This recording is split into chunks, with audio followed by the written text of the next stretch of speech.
didn't suck. Well, that didn't suck.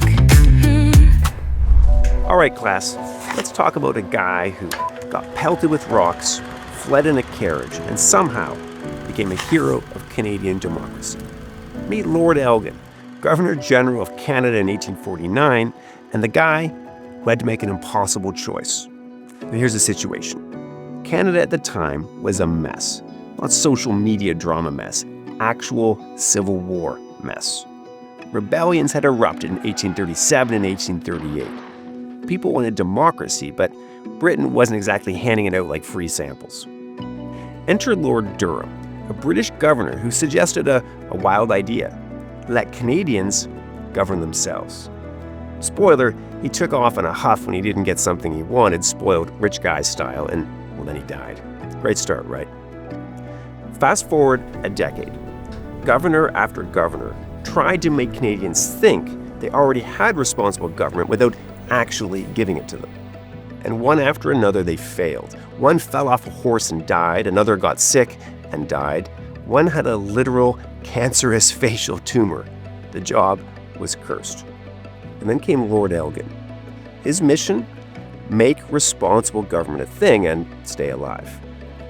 The British had finally decided we better just give them this whole responsible government thing before anyone else gets killed. Should be easy, right? Think again.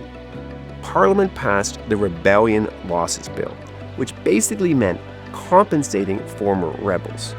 To some people, this was like handing out cash to traitors. Elgin had a choice: sign it and look like he was siding with the enemy, or refuse and destroy the very idea of a self-governing Canada. He signed it. And then, chaos, riots. Parliament literally burned to the ground. People were out for blood, his blood. They hurled rotten eggs at his carriage. They chased him through the streets. He barely made it out of Montreal in one piece. But here's the kicker.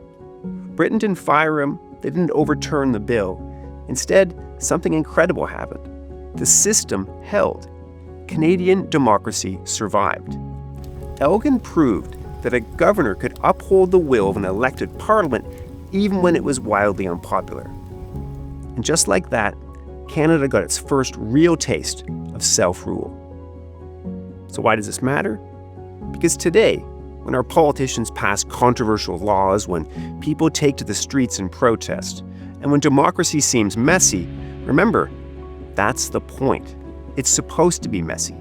But thanks to Lord Elgin getting pelted with rocks, we have a system where the people, not the colonial overlords, get the final say. So next time you think politics is frustrating, just be glad nobody's burning Parliament down. Yet. All right, go forth and embrace the beautiful chaos of democracy. Class dismissed. Well, that didn't suck.